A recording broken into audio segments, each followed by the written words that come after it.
turma, vamos dar início a mais uma videoaula. Na videoaula de hoje a gente vai falar sobre gravimetria, né, ou análise gravimétrica. A gravimetria, né, que é um método clássico de análise. Nós já estudamos o outro tipo de método clássico de análise, que foi a volumetria e os seus diferentes tipos, tá certo? E a gente chega então hoje na videoaula sobre análise gravimétrica. Bom, para começar, é importante que a gente entenda, né, a diferença entre a gravimetria e a volumetria. Nós vimos lá na volumetria, né, que o objeto dela de análise seria determinar uma quantidade, né, de volume, e a partir desse volume a gente vai fazer o cálculo para encontrar a concentração do meu analito. Aqui na gravimetria, né, que é um método analítico quantitativo, porque ele vai te dar uma resposta sobre uma quantidade, sobre uma concentração, né, a gente vai ter esse método baseado na determinação de uma quantidade de massa, né? Então eu coloco aqui que se baseia na determinação de massa de um composto puro, a qual o analito está quimicamente relacionado. Então, a partir do momento que eu quantifico, né, o valor dessa quantidade de massa desse composto puro, eu posso fazer uma relação simples de regra de 3 para saber o quanto eu tenho do meu analito, tá certo? Então, olha só, por conta disso, vai ser fundamental na análise gravimétrica a balança analítica. Isso porque ela vai ser o instrumento utilizado para a gente poder efetuar uma pesagem, tá certo? Então, a balança analítica, que é um instrumento, né, de precisão, ela tem ali uma precisão de até 4 casas decimais, né? Então, ela vai fornecer para a gente resultados precisos e confiáveis. Ou então, na gravimetria, a gente já percebe, né, que serão medidos valores de massa da amostra, tá certo? E de um produto final que vai conter a espécie desejada. E a partir dessas informações, eu chego então na concentração do meu analito. Para exemplificar melhor isso para você, eu coloquei aqui, vejam lá, essa tabela. Então, nesse caso, né, vamos supor que eu estaria realizando uma análise onde eu quero determinar a quantidade de ferro, né? Então, para que eu possa quantificar, né, o quanto de ferro eu tenho, eu vou precipitar, né, esse íon, né, esse átomo, na forma de hidróxido de ferro, né? Então, tem aqui o FeOH3. Então, essa é a forma precipitada, que após algum tratamento, né, que seria detalhado na metodologia de análise, eu vou ter, né, o precipitado formado, né? Então, eu vou ter aqui uma conversão. Eu vou falar mais adiante para você que nem sempre a forma que nós vamos precipitar o analito será a forma pesada. Muitas vezes eu precipito o analito em uma forma e depois, através de um tratamento térmico, eu vou fazer a conversão dessa forma de precipitada para uma forma mais adequada para a pesagem, né? Então é o que mostra aqui para vocês, né? Então o hidróxido de ferro depois ele vai ser convertido, né, para óxido de ferro. Então eu vou pesar o óxido de ferro, tá certo? E aí eu vou fazer a relação para saber a massa que eu tenho de óxido de ferro e qual seria a quantidade de ferro presente nessa massa que foi quantificada. É por isso que a gente chama, né, a gravimetria, a análise gravimétrica, de um método que vai ser baseado numa quantidade de massa. Aqui, né, para esse método, eu vou ter algumas interferências, como o alumínio, o titânio, o crômio, né, que são alguns elementos que podem causar algum tipo, né, de ruído, né, de interferência no seu resultado. Deixa eu pegar aqui para vocês, por exemplo, o exemplo do bário, né? Então, o bário, né, por exemplo, poderia estar com uma amostra de análise de água, tá certo? Então, eu vou, nessa amostra, fazer, né, promover a precipitação do bário na forma de cromato de bário. Vejam que a forma de precipitação do bário é a mesma forma de pesagem. Então, isso significa que eu não vou precisar converter o cromato de bário para nenhuma outra forma. Ele já é uma forma adequada de pesagem. A gente vai entender depois melhor, né? Como assim, forma adequada de pesagem? Existem, né, alguns critérios que me ajudam a identificar que aquele precipitado ele é uma forma também adequada de pesagem, tá? Muito relacionado à sua estabilidade, né, a própria formação, a constituição ali do precipitado, né? Então, o cromato de bário vai ser a forma de precipitação e também de pesagem do bário. Eu tenho aqui como interferente apenas o chumbo. O mesmo, desculpa, gente. O mesmo acontece para o cloreto, né? Então, o cloreto, tá certo? Ele tem como forma de precipitação o cloreto de bário, tá certo? E a forma também de pesagem seria o cloreto de bário, tá certo? Então, esses são alguns exemplos, né, de substâncias, né, de espécies químicas que podem ser determinadas por uma análise gravimétrica. Bom, os métodos gravimétricos, eles podem ser classificados em diferentes tipos, né? Então, na verdade, eu tenho métodos que vão utilizar uma determinação de massa e que, por conta disso, né, eles vão aí ter essa propriedade. De uma forma geral, dentro dos métodos clássicos, né, eu tenho a gravimetria, e essa gravimetria ela será dividida em dois tipos, ou gravimetria por precipitação, ou gravimetria de volatilização. Existem alguns outros métodos químicos que utilizam também uma determinação de massa. Só que esses métodos, eles não são métodos clássicos de análise. E aí eu preciso, o que é um método clássico? A gente já conversou sobre isso lá na nossa aula de introdução à química analítica. Então, esses métodos clássicos, eles têm vantagens e desvantagens, né, que estão relacionadas aí a, por exemplo, a tempo de execução, ao valor da própria, né, instrumentação, né, a quantidade de amostra que você precisa, o tipo geralmente de constituinte que você pode quantificar. Tá? Então, a gravimetria vai me fornecer duas classificações, que é a gravimetria por precipitação e a gravimetria de volatilização. Outros métodos, né, eu vou ter aí a eletrogravimetria, a termogravimetria, a titulação gravimétrica, a gravimetria particulada e a espectrometria de massas. E assim como esses, vários outros podem, né, utilizar uma determinação de massa de alguma forma, e muitos outros métodos ainda irão surgir dentro desse contexto. Bom, de uma forma geral, o que seria a gravimetria por precipitação? Tá? Então, nessa gravimetria, nesse tipo de gravimetria, o analito ele é separado de uma solução da amostra como um precipitado e ou pode ser convertido, tá bem, a uma espécie de composição conhecida que será então pesada. Então, de uma forma geral, e a gente vai falar mais sobre gravimetria por precipitação adiante, de uma forma geral, nessa gravimetria, a gente provoca a formação de um precipitado, como aqui na foto está mostrando, e depois, né, eu vou fazer a separação desse precipitado para então pesar a quantidade, né, de precipitado que foi formado. Lembrando, né, que esse precipitado pode antes ser convertido a um outro tipo de precipitado, para que eu tenha uma melhora, né, justamente nesse processo de pesagem.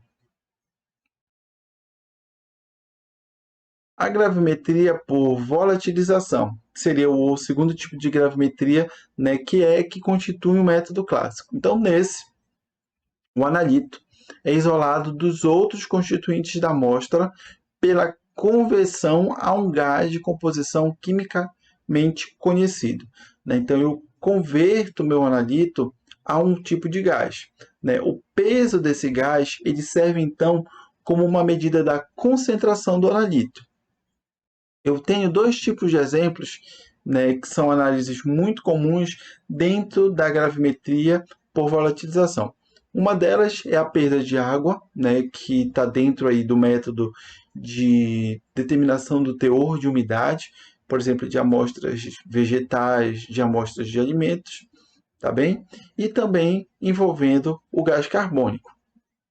Então, aqui de um exemplo de uma forma bem direta, tá certo, para vocês, observem aqui que, por exemplo, o gás carbônico formado, né, ele pode, em uma determinada reação, ele pode reagir com o hidróxido de sódio, tá certo, e formar um composto chamado carbonato de sódio.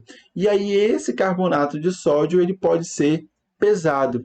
E aí eu consigo, né, fazer uma relação direta para saber o quanto de dióxido de carbono foi produzido aqui nesse momento para gerar esse carbonato.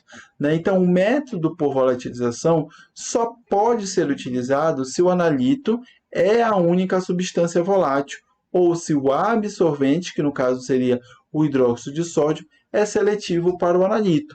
Isso porque, se num processo de geração de gases, né, o processo reacional formar outros tipos de gases além do dióxido de carbono, e se esses gases reagirem com hidróxido de sódio, você poderá formar precipitados, né, que você não vai ter como distinguir que não é o precipitado que você deseja pesar.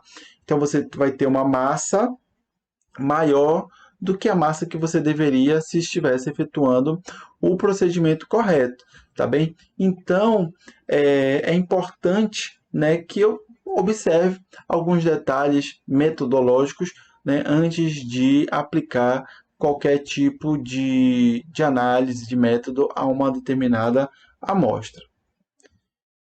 Aqui nessa imagem, né, eu tenho uma balança que é muito utilizada para fazer a determinação da umidade, né, em alimentos. Né? Então, esse é um método gravimétrico por volatilização, onde a gente faz a eliminação da água, por exemplo, de uma amostra de um alimento, tá certo? E a gente tem a massa, né, desse alimento antes desse procedimento e após esse procedimento.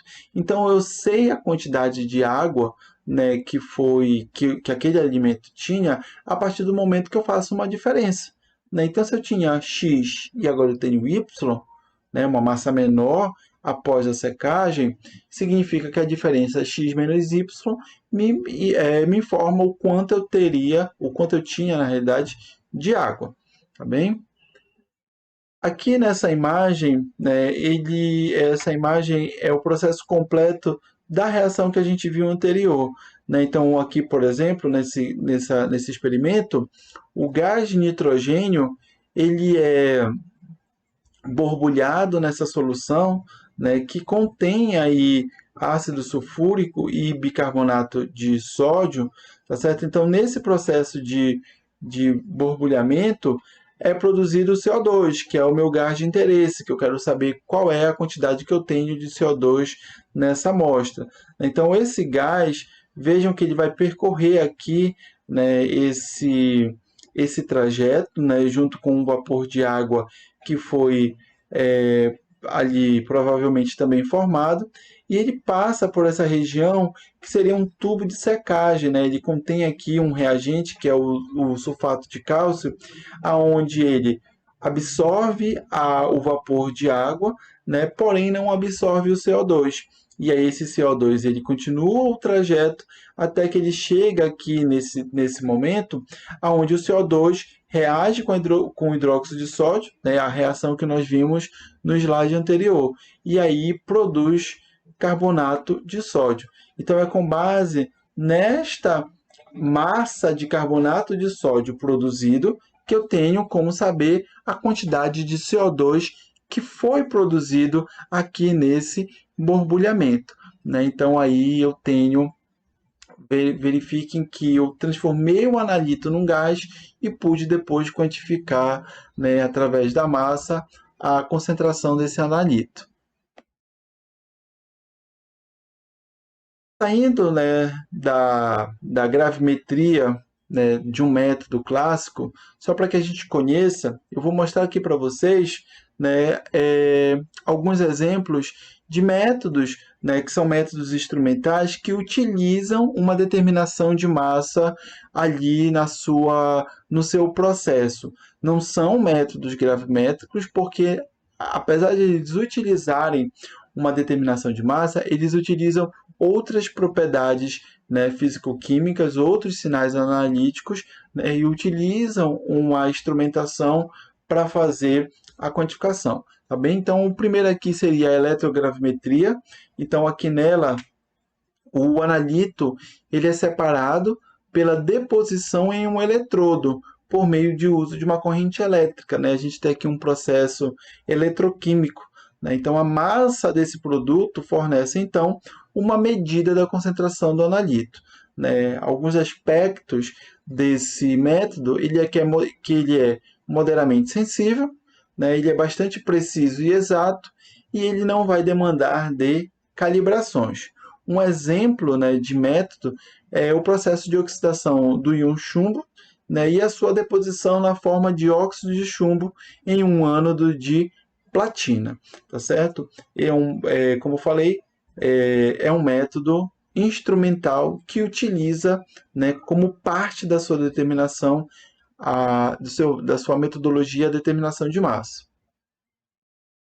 Aqui eu tenho a termogravimetria, né, uma sigla desse nome seria TGA. Então, é um processo contínuo que envolve a medida da variação da massa, né, de uma amostra em função do tempo ou da temperatura.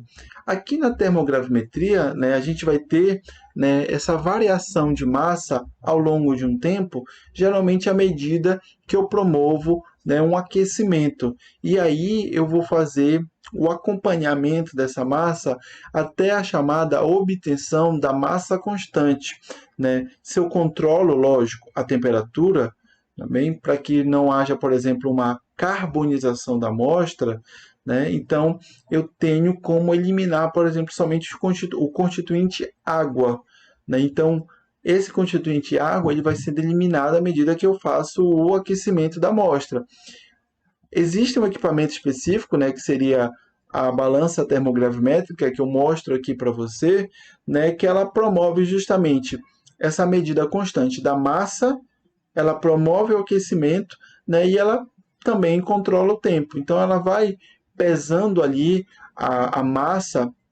Vou até passar aqui o slide para vocês verem. Então, aqui eu tenho a balança termogravimétrica vista de cima, né, com seu prato de pesagem. Essa é a tampa. Aqui nela, nessa visão mais aproximada, eu tenho uma serpentina que provoca, né, o aquecimento da amostra que está aqui. Então, eu coloco a amostra e abaixo essa tampa. E aí você vai ter a balança nesse sentido. Aqui é uma área de escape, né, gasoso, que vocês vão observar, né, quando utilizar, e a balança então ela faz esse registro no tempo dessa massa, dessa amostra que você colocou, até o momento em que ela identifica que não existe mais variação na quantidade de massa.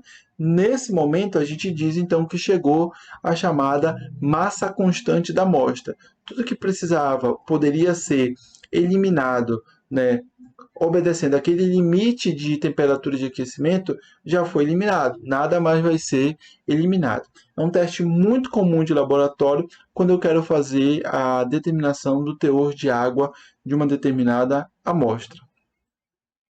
Tenho a titulação gravimétrica, né, é um método onde a massa do reagente com concentração conhecida, né, requerida para reagir completamente com o analito, né? Ele fornece a informação necessária para determinar a concentração, né? Aqui na titulação gravimétrica, né, eu vou ter então aqui a massa desse reagente, né, que vai reagir completamente com o meu analito. É uma titulação que nós já falamos, né? Já falamos sobre volumetria, mas aqui envolvendo necessariamente uma quantidade de massa. É lógico, né, que a titulação não vai ocorrer do titulante ali líquido sendo jogado diretamente numa massa, né? Mas parte do momento em que você sabe qual é a massa que você dilui num determinado solvente, geralmente água, e aí você promove a titulação. Tenho a gravimetria particulada, né? Então aqui o analito ele é determinado após ser removido da matriz por filtração ou extração, né? Dentro do laboratório de química, uma análise muito comum é, né, a de teor de sólidos totais, fixos, voláteis, etc. Né? Então aqui nesse método de análise, nós justamente fazemos, né, um processo de filtração, aonde, lógico, o meio filtrante ele vai ter porosidades diferentes dependendo do tipo de sólido que eu quero quantificar, tá certo? E eu consigo fazer a identificação, por exemplo, daquele material particulado que se encontra presente numa amostra de água, né? Um procedimento, alguns até simples de se executar no laboratório. E tenho também a espectrometria de massas, né? É um método mais robusto, mais sofisticado, tá certo? E até mesmo muito mais complexo de se entender, né? Então, hoje, os laboratórios de ponta utilizam a espectrometria de massas, né? Então, ele é um método, né, que emprega um espectrômetro de massa para separar os íons gasosos formados a partir dos elementos que compõem uma amostra da matéria, né? Então, aqui, a concentração dos íons resultantes é então determinada pela medida da corrente elétrica produzida quando esses íons atingem a superfície de um detector iônico. Aqui no espectrômetro de massa, esses íons gerados, tá certo? Eles vão ter, né, números de massa diferentes. Então eu consigo quantificar esses íons a partir da sua massa, né? Então observe, nós não vamos efetuar de fato uma pesagem, né? Eu não vou pegar o íon, vou colocar numa balança. Isso é impossível atualmente, né? Porém, né, o equipamento ele faz uma separação e uma identificação dos íons produzidos, né, ali, os íons gasosos produzidos através de um aquecimento, pode ser por chama ou através de um plasma, tá certo? Que seria um gás altamente aquecido, tá certo? Então, eu teria aí, né, a utilização da massa, a massa do íon, de um íon, né, como, né, um item para que eu consiga identificar e quantificar quanto eu tenho, por exemplo, de um elemento ou outro em uma amostra.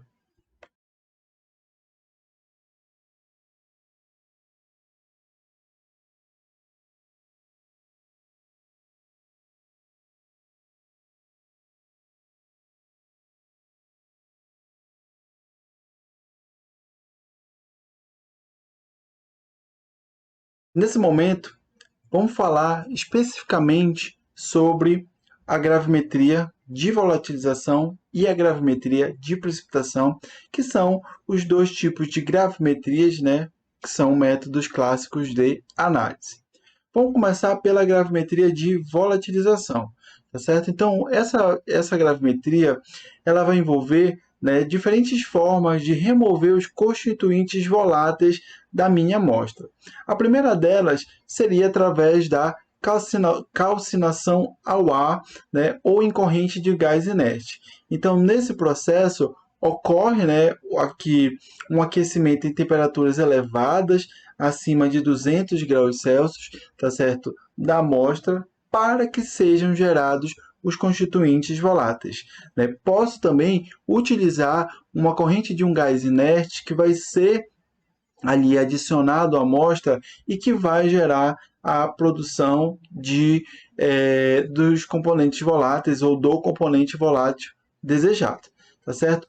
Posso também realizar um tratamento com um reagente químico que torna volátil ou constituinte que se deseja determinar, né? Então aqui basicamente envolve a adição de um reagente químico. No terceiro tipo, né, eu posso realizar um tratamento com um reagente químico que torna não volátil o constituinte que se deseja determinar, né? Então, aqui nesse caso, eu tenho um processo aonde eu seguro o meu constituinte, né? E aí eu torno volátil justamente todos os outros componentes da matriz que não são do meu interesse, tá certo? Dentro da gravimetria de volatilização, a gente pode trabalhar, né, independente de como você vai gerar os componentes voláteis, de duas formas, né? Então, eu tenho um método que se chama de indireto, né, de volatilização, e eu tenho um método direto. O método indireto, né, ele consiste basicamente em pesar o resíduo após, né, realizar a volatilização, né? E essa quantidade da substância volatilizada, ela vai ser obtida através da diferença. Então, eu coloquei aqui para vocês um esquema, né, justamente que mostra o seguinte. Aqui eu tenho uma balança analítica e tenho uma cápsula de porcelana, né, onde eu estou aqui verificando qual é a sua massa. Então, eu coloco essa cápsula e peso. Depois, né, eu posso efetuar um procedimento de tara, onde eu desconsidero a massa dessa cápsula, né? Então, existe uma função lá na balança, né? Ela é bem visível, né? Geralmente a gente tem ou está escrito tara ou tem um T, aonde você clica e a balança simplesmente zera o visor, mesmo você tendo um prato, né? Uma cápsula, por exemplo, ali em cima, né? E aí você tem uma maneira melhor de, por exemplo, efetuar uma pesagem, tá certo? Então eu vou colocar aqui o meu material, a minha massa, tá certo? É uma massa que a gente amostra bruta, né? Então imagine, por exemplo, um, um pedaço de peixe, né? Então você ali coletou, filetou o peixe e colocou 3 gramas, 10 gramas de peixe, né? Filetado dentro da cápsula, ou uma quantidade de solo, 5 gramas de uma amostra de solo que você coletou numa área de plantio e pesou na cápsula de porcelana. Após essa pesagem, a gente vai fazer, né, o procedimento de secagem. Aqui eu estou mostrando, né, o que seria um bico de Bunsen, só para, na verdade, identificar que a gente estaria efetuando uma secagem, mas geralmente essa secagem ela é feita em uma estufa por um tempo e uma temperatura específica. Após, né, esse tempo, você volta com esse sistema para dentro da balança para você efetuar a pesagem, né? Por que eu efetuei essa primeira pesagem aqui? Porque quando eu for pesar, né, esse meu material após a secagem, eu não tenho como pesar só o material, né? Então eu vou pegar o meu prato, a minha cápsula com a amostra e vou pesar na balança. Então a balança vai me fornecer a massa, né, desse sistema, cápsula e amostra, né? Então, como aqui na minha primeira etapa eu pesei somente a cápsula, eu posso efetuar uma diferença, tá certo? E aí eu obtenho a massa da amostra seca. Aqui você pesou a massa da amostra úmida. Qual é a diferença entre eles? A perda de água que ocorreu devido ao aquecimento. Então você tem como chegar à quantidade de massa por um processo de diferença. É por isso que esse método se chama de método indireto de volatilização.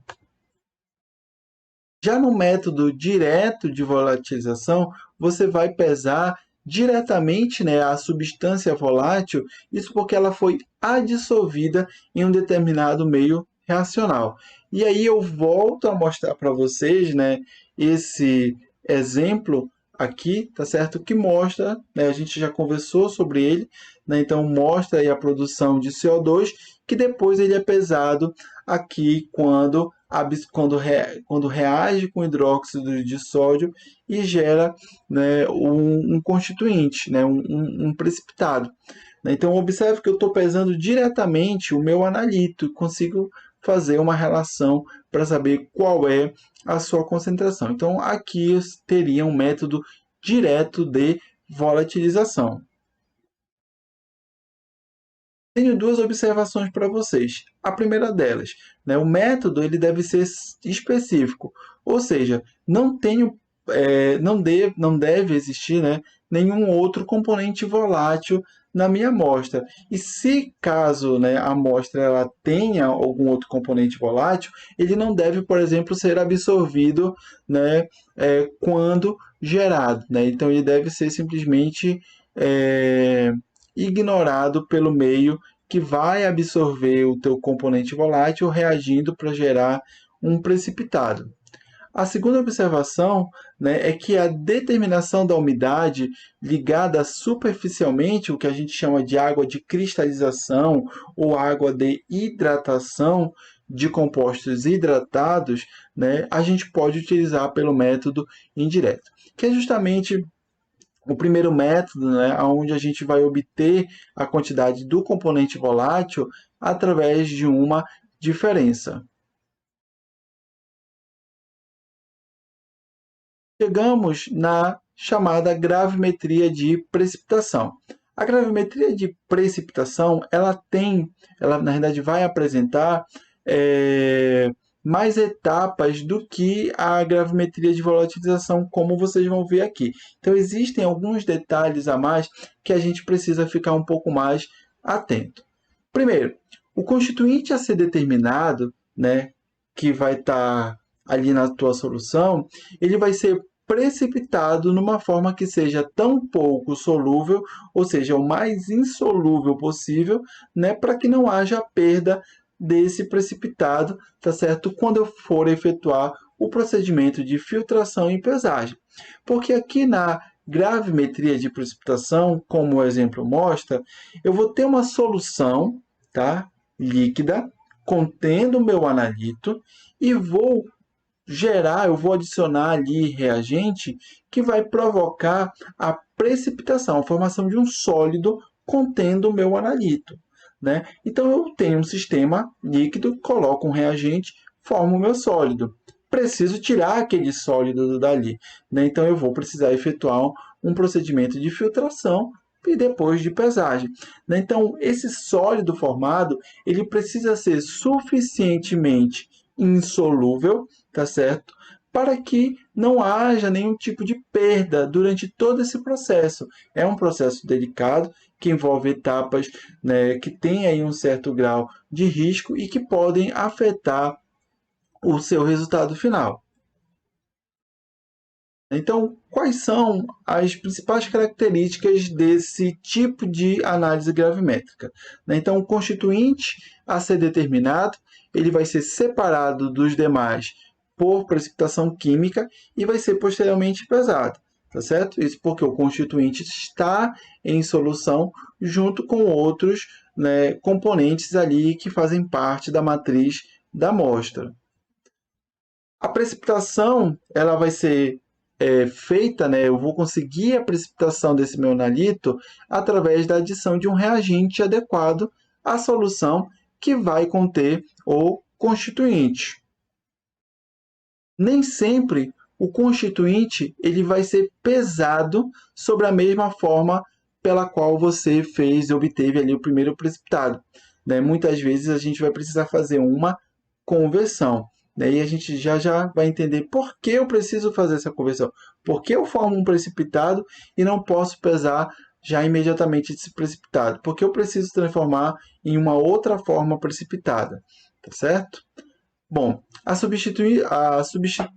substância resultante deve ser tão pouco solúvel nas condições de precipitação que esta pode ser considerada completa. Né? Então aqui esse tópico ele fala basicamente sobre o quão importante é que esse precipitado seja insolúvel, para que você não tenha uma solubilidade e aí o analito volte para solução.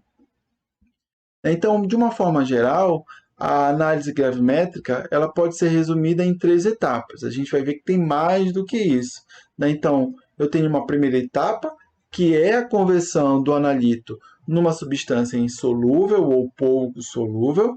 Tá? Eu tenho a segunda etapa, que consiste na separação do precipitado, e essa separação ela vai ocorrer por filtração.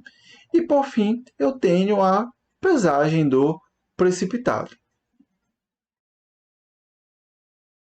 Bom, Aqui eu listo para vocês alguns fatores que podem influenciar a solubilidade desse precipitado, né? E a gente já tem conversado bastante sobre deslocamento do equilíbrio, e aqui a gente vai observar, né, que alguns daqueles fatores que deslocam o equilíbrio, eles estão aqui presentes, apesar de que a gente não está falando sobre, né, equilíbrio químico, tá certo? Mas eu posso ter o efeito do íon comum quando, né, eu tiver ali um sólido formado através de um equilíbrio heterogêneo. A temperatura ela pode afetar a solubilidade, né, já que a solubilidade de sólidos ela é influenciada diretamente pela elevação da temperatura, né? Então, se eu aumento a temperatura, eu aumento a solubilidade de um sólido. Tem o pH, que pode afetar a presença de solventes orgânicos, e um muito interessante que eu queria mostrar para vocês, que é o tempo. O tempo, o tempo, por exemplo, de contato de um sólido, né, que foi formado, e a solução da qual ele foi proveniente, que a gente chama esta solução de solução mãe, né, esse tempo de contato, se ele for excessivo, eu posso ter uma influência negativa sobre a solubilidade deste precipitado. Então, quais são as características desejáveis do precipitado, né? Lembrem que a gente falou, eu tenho analito na solução, adiciono um reagente, formo um precipitado. Quais são as características ideais para esse precipitado? A primeira delas, a gente já tem falado bastante, solubilidade desprezível. O quanto mais insolúvel ele for, melhor. Segundo, estrutura cristalina que assegure uma filtração e lavagens rápidas. O que isso significa? A estrutura do precipitado, né, que geralmente será uma estrutura cristalina, ela deve ser a mais estável e, em termos de dimensão, grande possível, para que, num processo de filtração, eu não tenha minúsculas partículas que consigam passar pelo poro do meio filtrante, né? Então, imagine ali um papel de filtro e você tendo micropartículas passando pelo papel de filtro. Você não vai ver, né? Só se a sua visão for uma visão, né, do super-homem, aí você consegue ver. Mas, na vida real, né, a gente não vai conseguir ver essas micropartículas passando pelos poros ali, né, de um papel de filtro. Baixa tendência de absorver substâncias, né? E isso é uma característica que está diretamente relacionada à contaminação, porque se o precipitado tem ali a característica de repente, absorver outras substâncias, eu posso ter, né, a agregação, por exemplo, de contaminantes que podem influenciar, né, na característica do precipitado formado. Uma outra, né, é que o precipitado deve ser ele mesmo uma forma adequada à pesagem ou facilmente conversível a outra, né? Então, quando esse precipitado não tem as características que nós vamos ver em seguida da forma de pesagem, ele deve ser facilmente convertido, né, a essa forma de pesagem. Então, aqui eu coloco para vocês quais são essas características que aquele primeiro precipitado já pode ter ou não, tá bem? A primeira delas, a composição química da forma de pesagem deve corresponder exatamente a uma fórmula química. Você tem que saber qual é a fórmula química daquele precipitado que você está pesando, porque você vai precisar dessa fórmula para fazer, né, ali um cálculo, uma regra de 3, né, baseada numa estequiometria, para chegar na quantidade do teu analito. Então, se você não sabe qual é a fórmula química, como você vai fazer esse cálculo? É bem complicado, né?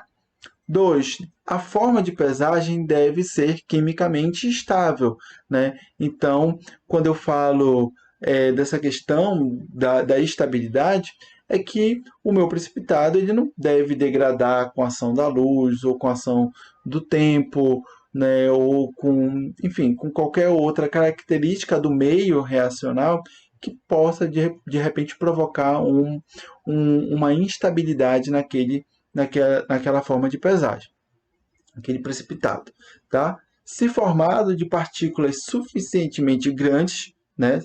Na verdade é C, tá, pessoal? Ser formado de partículas suficientemente grandes para facilitar a filtração. Aí a gente volta a lembrar, né, da questão da porosidade do papel de filtro, né, ali do meio de filtração, né, que você, quanto maior for o precipitado, melhor dele ficar retido, né, no papel de filtro. E por fim, quanto menor a proporção do constituinte na forma de pesagem, melhor, porque os erros de pesagens, né, incidem de maneira menos acentuada no resultado final. Como a gente vai fazer um cálculo estequiométrico, né, um cálculo que é uma regra de 3, para saber o quanto eu tenho de analito, é interessante que esse analito não seja o constituinte majoritário, né, ali da fórmula química. Então, tenho o óxido de ferro. Você vai fazer uma relação com ferro, né, então é interessante, né, justamente isso, porque o ferro não é o constituinte majoritário dessa fórmula química, né, para que a gente possa aí diminuir então os erros nesse procedimento, que já é um procedimento prático de cálculo, bem? Então aqui, né, eu listo de uma forma geral os requisitos, né, necessários, né, para as reações de precipitação.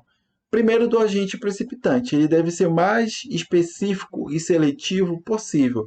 Específico, né, dele chegar no meio reacional, encontrar o analito e precipitar só ele, ou seletivo, né, dependendo das condições do meio, né, ele reagir com um grupo limitado de espécies químicas, tá certo? E você conseguir controlar para que ele possa reagir com a espécie que você de fato deseja que ele reaja e precipite.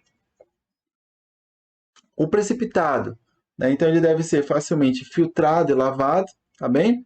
Baixa solubilidade, elevada pureza e partículas grandes para facilitar o processo de filtração. Alta pureza, porque os contaminantes, né, vão ali influenciar. Lembre que você vai pesar esse material. Então, se tem contaminante, vai interferir na massa. E se esse precipitado, né, precisar ser convertido para uma forma de pesagem, essa forma de pesagem deve ter uma composição química conhecida, não deve ser higroscópico, então não deve, né, deve ter estabilidade na atmosfera. Né? Lembrem que na atmosfera eu tenho água, né? E essa propriedade de ser ou não higroscópico está relacionada justamente à absorção da água da atmosfera. Uma substância higroscópica, tá certo? Ela vai absorver a umidade da atmosfera.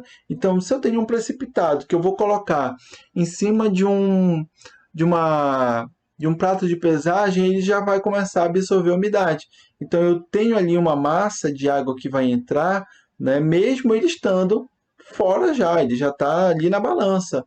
Né? Ele pode absorver, dependendo do precipitado, se for higroscópico. Né? Então isso vai interferir o seu resultado.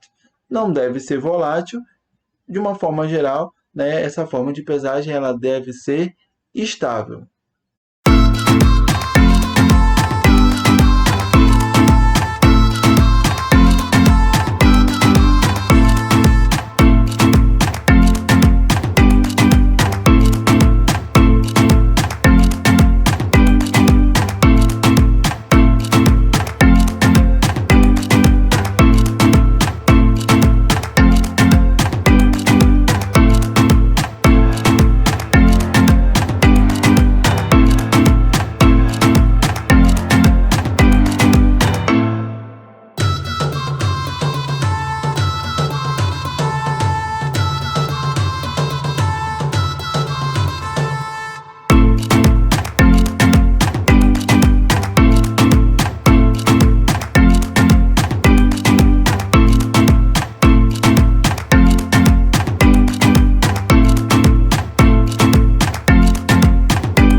Vamos dar continuidade?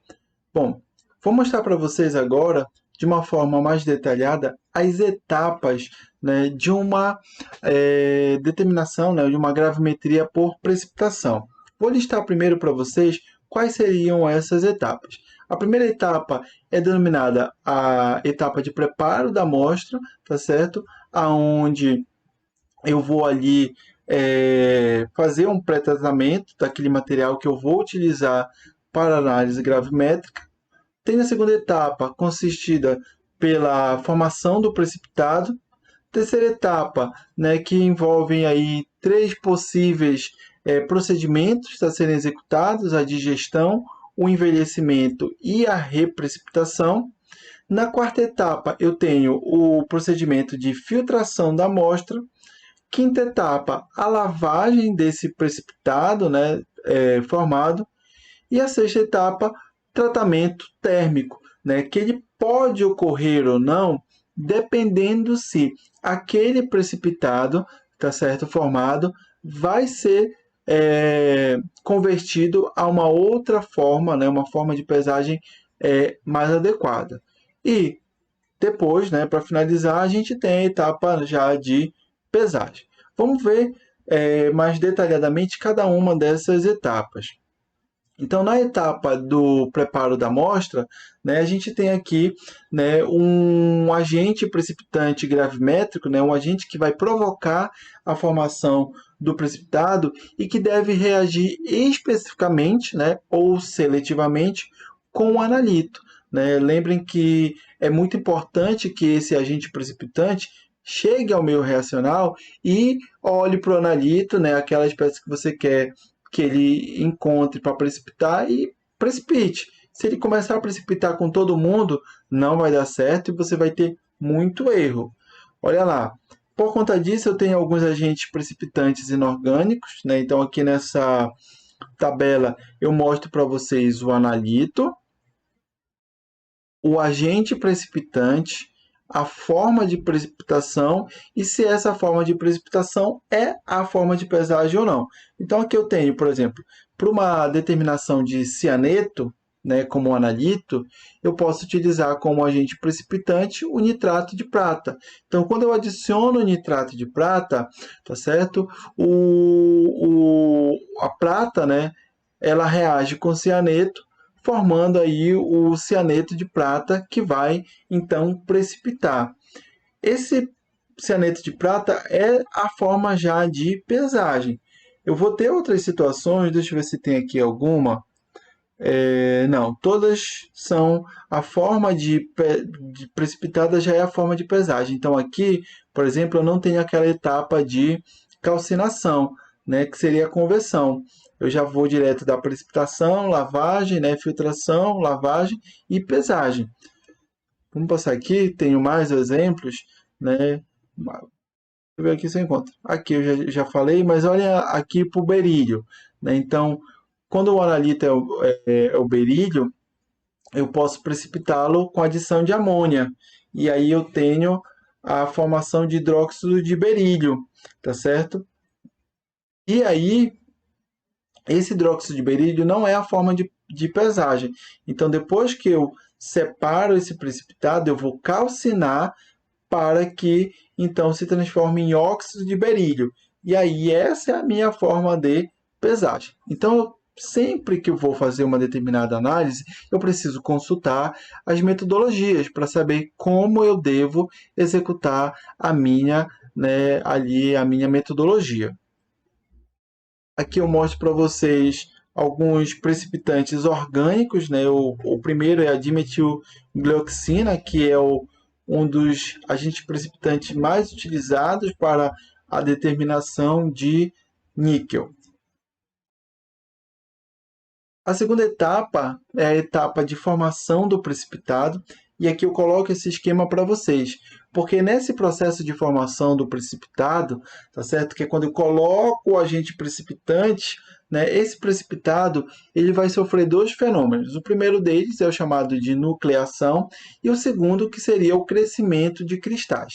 Essa etapa inicial de nucleação é como se fosse um bebezinho, né? Um bebê precipitado.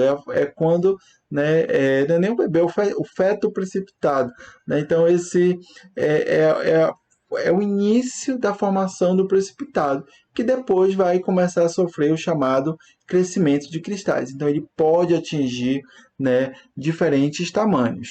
E aí, dando origem a diferentes tipos de cristais, né? Então eu listo aqui, né, que esse precipitado, que eu estou chamando de cristal, ele pode ser do tipo cristalino, coagulado, né, que seria o coloidal, e o precipitado gelatinoso. Antes de a gente ver as características de cada um deles, é importante que a gente entenda a nucleação. Então, a nucleação ela envolve a agregação aleatória, tá, de 4 a 5 partículas, sejam íons, átomos ou moléculas, e aí eu tenho a formação de um cristal minúsculo, né, o feto do precipitado. Depois que essa nucleação ocorre, eu posso ter, né, o crescimento desse cristal. Nessa etapa, né, de formação do precipitado, mais partículas, né, adicionam-se a esses núcleos previamente formados para então aumentar o tamanho dos agregados, tornando esse cristal então mais encorpado. Eu tenho aí a produção de partículas maiores. Qual é o cuidado que eu tenho que ter, né? É que para a formação do cristal ser adequado, né, para o processo de filtração, né, eu não posso ter um processo de nucleação excessiva. O que seria? Ter a formação somente de pequenos núcleos e não o desenvolvimento, né? Então, é o que eu coloco aqui. Se eu tenho um processo de nucleação excessiva, eu teria a formação de partículas muito pequenas, de dimensão coloidal, né, na ordem de 1 a 500 nanômetros, e que não iriam precipitar. Então, o que eu desejo nessa formação do precipitado é que ocorra, né, a nucleação, tá certo? E que depois eu tenha a etapa de crescimento desse cristal, e não que várias nucleações ocorram. Formando então esse cristal, eu tenho os diferentes tipos. O primeiro dele, que é o precipitado do tipo cristalino, né? Esses tipos, esses precipitados, eles são mais favoráveis, né, quando eu penso numa análise gravimétrica. Coloco aqui para vocês alguns exemplos, né, de sais que, quando precipitados, vão ser desse tipo, e quais seriam as características de um precipitado do tipo cristalino, né? São cristais bem desenvolvidos, né, individuais bem desenvolvidos, né, de partículas densas, que vão ter uma sedimentação rápida, né, uma deposição devido à ação da gravidade de forma rápida no fundo do recipiente, são facilmente recolhidos por filtração e não vão se deixar contaminar. Eles não vão ter facilidade, né, de processos de contaminação desse precipitado. O outro tipo é o precipitado coagulado ou coloidal, né? Então ele vai resultar da floculação de colóides hidrófobos, né? Colóides hidrófobos são colóides que vão ter geralmente ali uma dimensão entre 0 e 100 nanômetros. Vimos isso na nossa aula de número 1, estudo das soluções. Hidrófobos porque eles vão ter aversão, vão repelir a água, tá certo? Então, geralmente vão ser partículas densas e que vão arrastar pouca água justamente porque são colóides hidrófobos. E o terceiro tipo, que são os precipitados gelatinosos.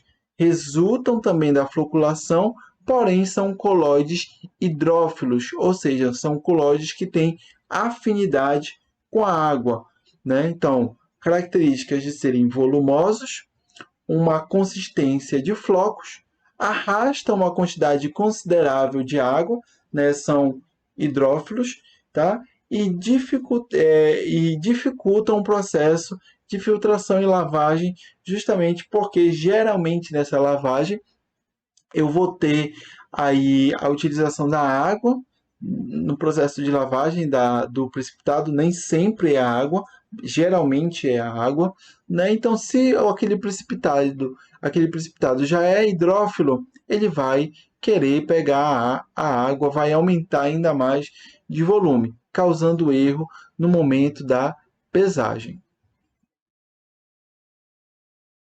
Bom, terceira etapa, onde o meu precipitado já foi formado, eu vou efetuar o processo de digestão. Então, o que que é? É o aquecimento do precipitado em contato com a água-mãe, justamente a solução que deu origem àquele precipitado, tá certo? Durante um determinado tempo antes da filtragem.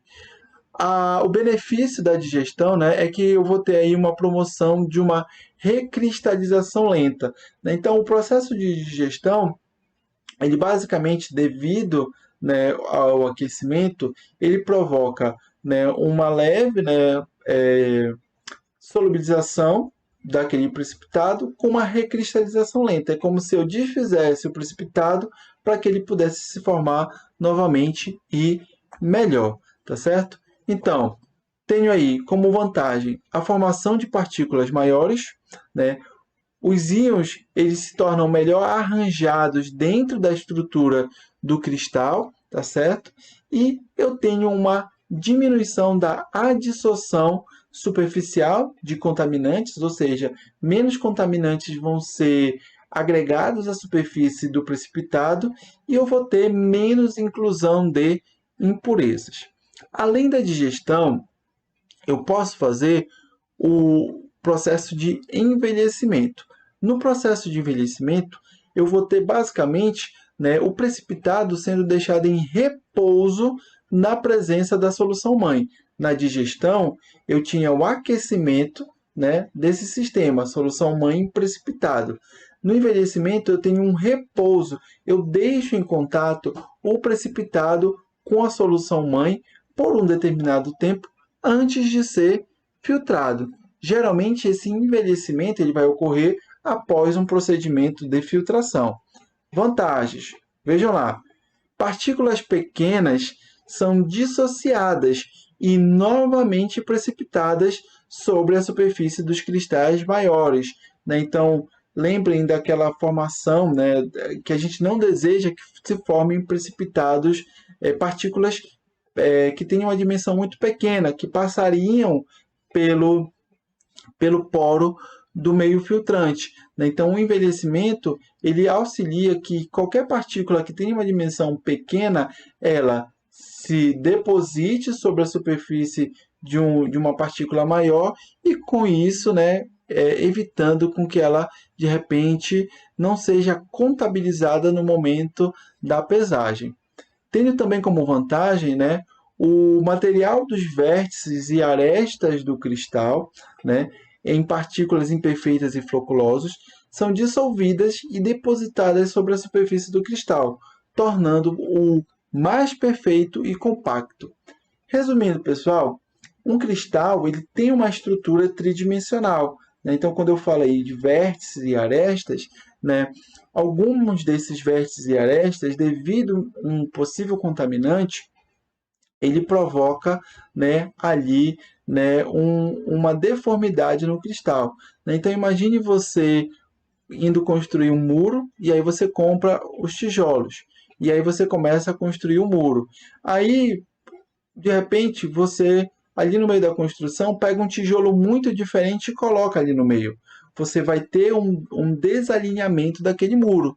Então, é isso que acontece quando eu tenho um contaminante, né? Então, nesse processo de envelhecimento, é como se ali naquela parte que eu tive o desalinhamento por conta de um contaminante, aquele momento ali, aquele ponto, eu tenho, né, uma ruptura e tenho, né, ali é como se eu tirasse aquilo que está causando aquela deformidade.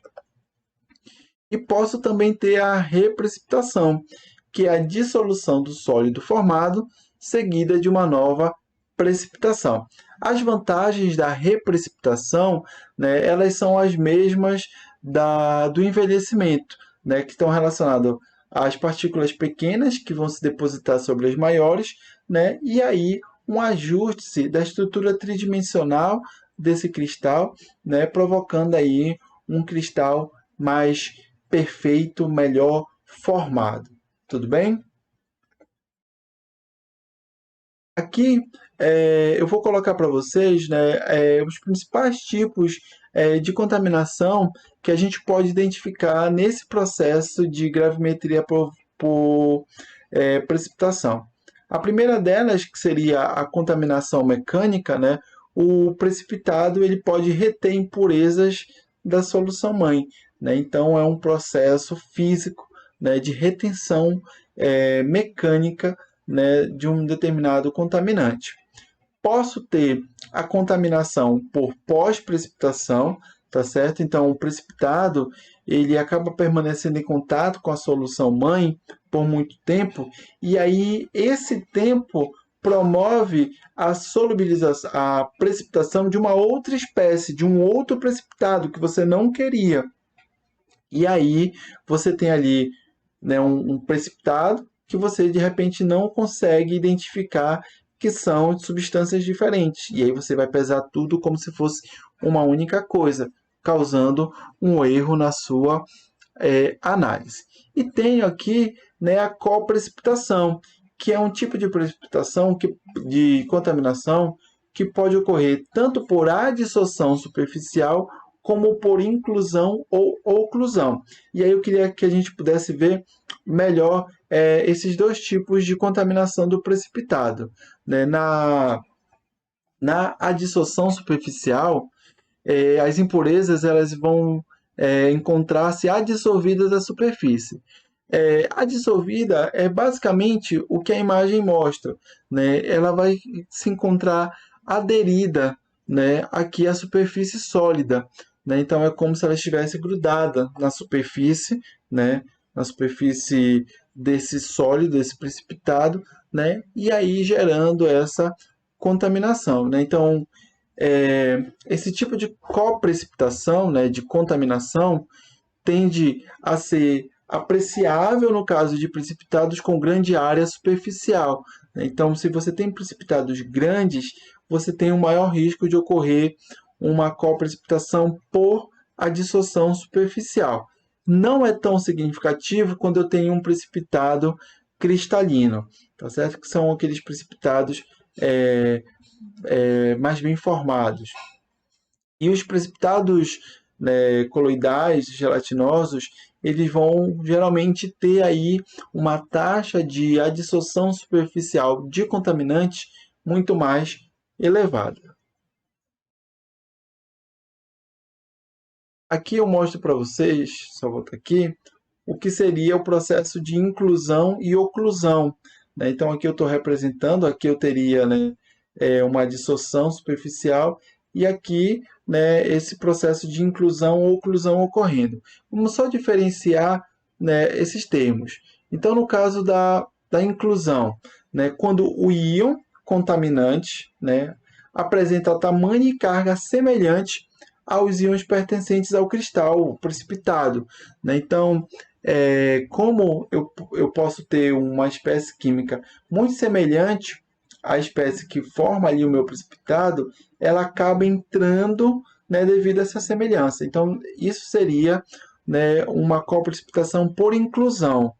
No caso da oclusão, tá, eu tenho íons contaminantes, né, que vão ficar retidos no interior do cristal que está, né, no processo de crescimento, gerando então imperfeição, tá certo? E aí eu vou ter, né, eu não vou ter na realidade a substituição de cátions e ânions originais na estrutura cristalina do precipitado.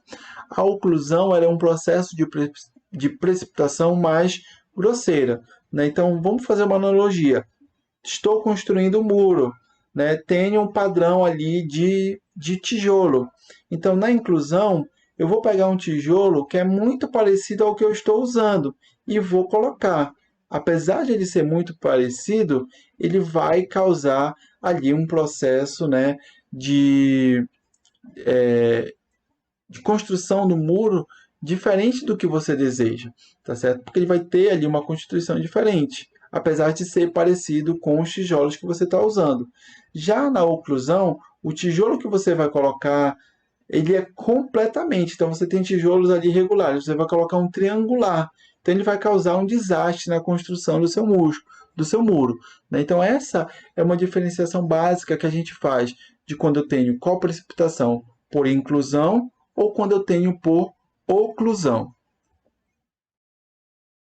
A quarta etapa é a etapa de filtração, né? Então aqui basicamente consiste em separar a fase sólida, né, que é formada pelo precipitado, da solução mãe.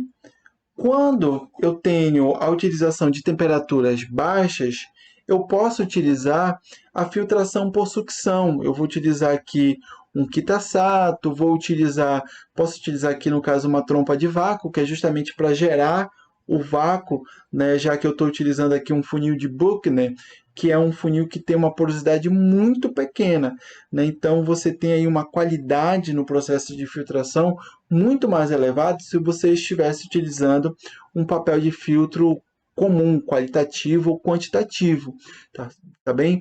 E por conta dessa porosidade do meio filtrante ser muito pequena, é preciso que haja uma aceleração dessa filtração. Então, a geração do vácuo aqui, né, no Kitasato, né, gera uma força, né, aí no processo de filtração muito grande, fazendo com que a filtração seja acelerada.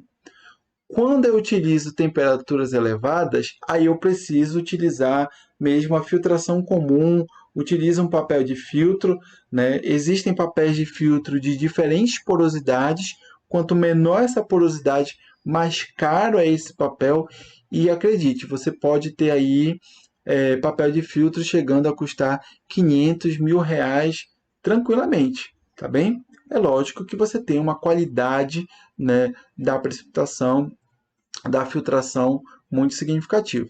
Tá? E aqui as imagens mostram, exemplificam uma filtração ocorrendo, né, a técnica de filtração, para que a gente não tenha perda, né, do material. A quinta etapa é a etapa de lavagem. Aqui na lavagem, né, eu tenho uma operação que visa a remoção do excesso de soluto que ainda se encontra presente no líquido, né, retido mecanicamente. Então aqui eu vou utilizar uma solução para efetuar a lavagem do meu precipitado, eliminando, né, ali a solução mãe que ainda está contida no soluto. Quanto ao que nós vamos utilizar, né, para efetuar a lavagem, eu tenho que levar em consideração dois fatores: a solubilidade e a possibilidade de peptização do precipitado. Em relação à solubilidade, né, então alguns precipitados com baixa solubilidade, né, então eu posso utilizar a água nesse processo.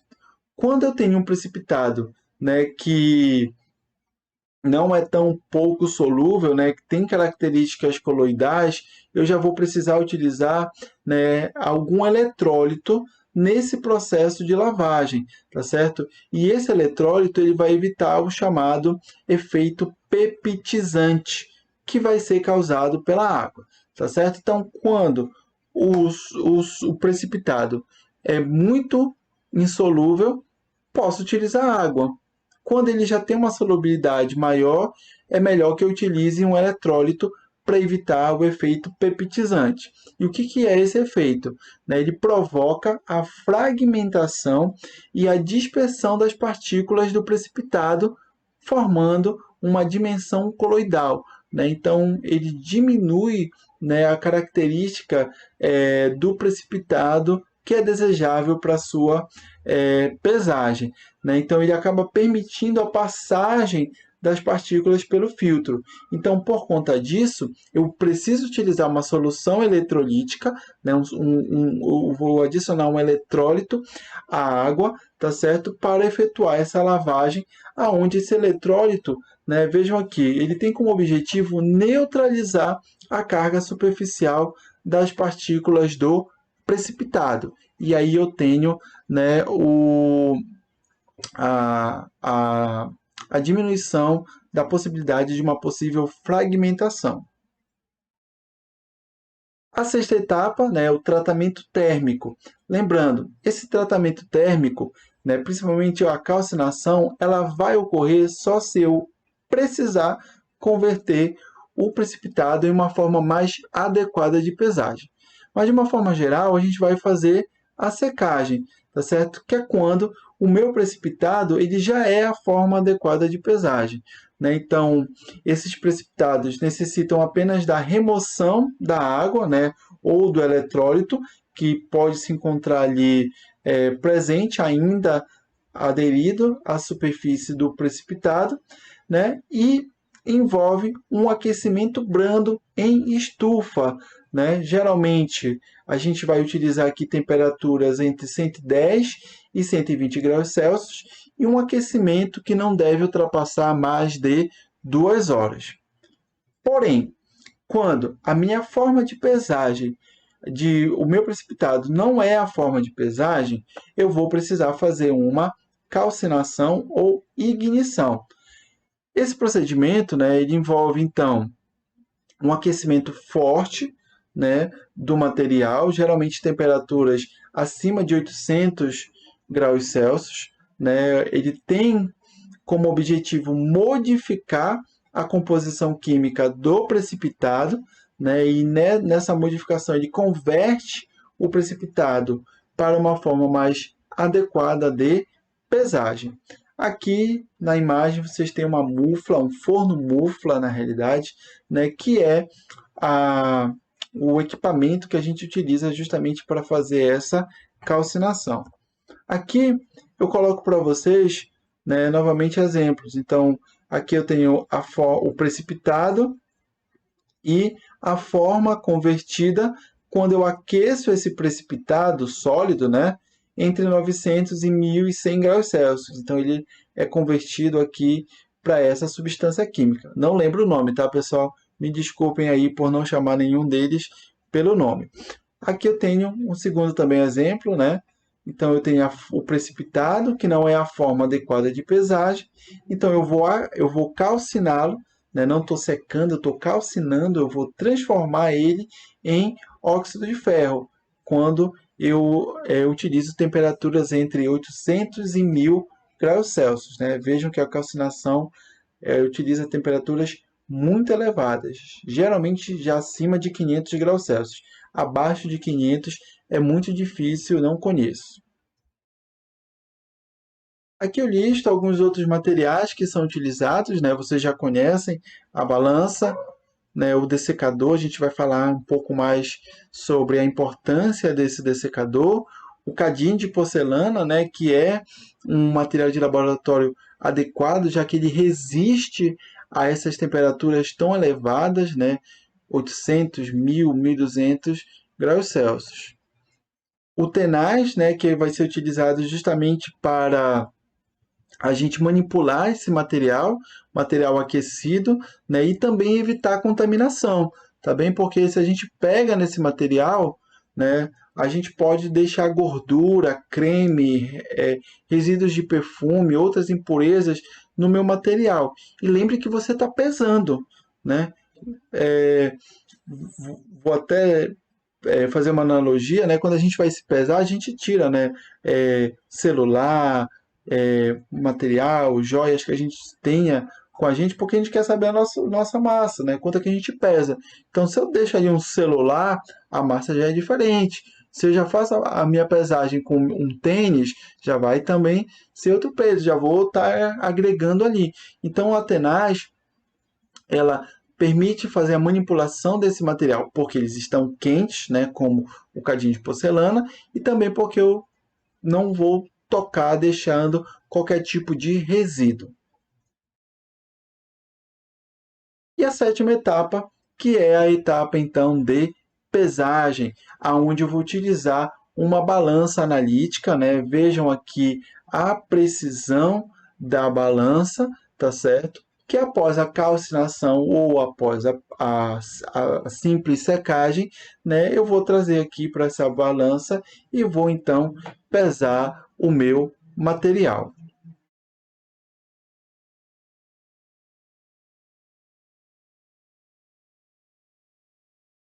Finalizando a primeira parte, né, da nossa aula sobre análise gravimétrica, vamos verificar quais são as vantagens e desvantagens da utilização, né, desse método de análise em um laboratório. Então, quais são as vantagens? A primeira delas é um procedimento, né, um método exato e preciso, né, principalmente quando a gente utiliza balanças analíticas, balanças que sejam modernas e que tenham uma precisão, né, aí de ajuste, de calibração. Lembrando que toda balança analítica ela vai ter uma precisão de mais ou menos 4 casas decimais após a vírgula, tá certo? É um método absoluto, né? Então é um método que vai envolver uma medição direta. Eu não vou precisar, né, efetuar calibrações e ajustes de equipamento. No máximo, a balança analítica, tá certo?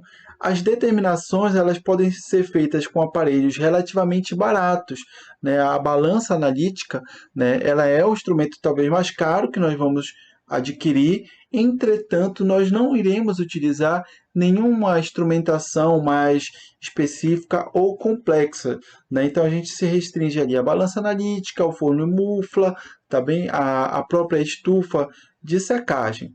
E as possíveis fontes de erros são de fácil controle, né? Então eu coloco sobre a questão, né, dos filtrados, né? Então você tem ali um controle de todo o processo, né? Lógico que demanda da experiência do analista de fazer todas as manipulações, mas muitos erros operacionais eles podem ser eliminados a partir do momento que eu adquiro a experiência de executar aquele procedimento.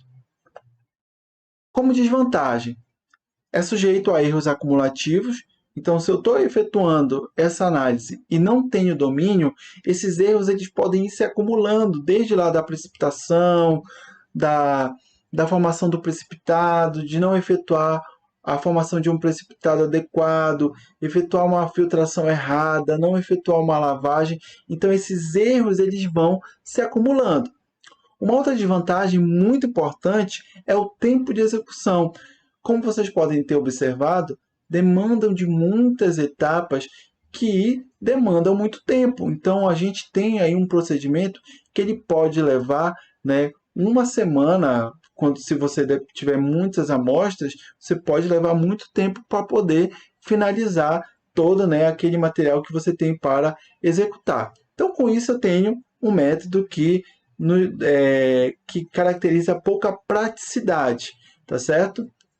Necessito de reagentes precipitantes determinados, então, né, volto a falar sobre a especificidade ou seletividade é, do meu agente precipitante, né, para encontrar ali o meu analito. Caso eu não faça uma pesquisa que seja precisa, eu posso utilizar um agente precipitante errado e não conseguir o nível, né, encontrar ali o meu analito, gerando erros. E por fim, a exatidão desses resultados ela tem uma certa limitação, tá certo? Muito provocado por conta, né, da pouca praticidade que o método exige.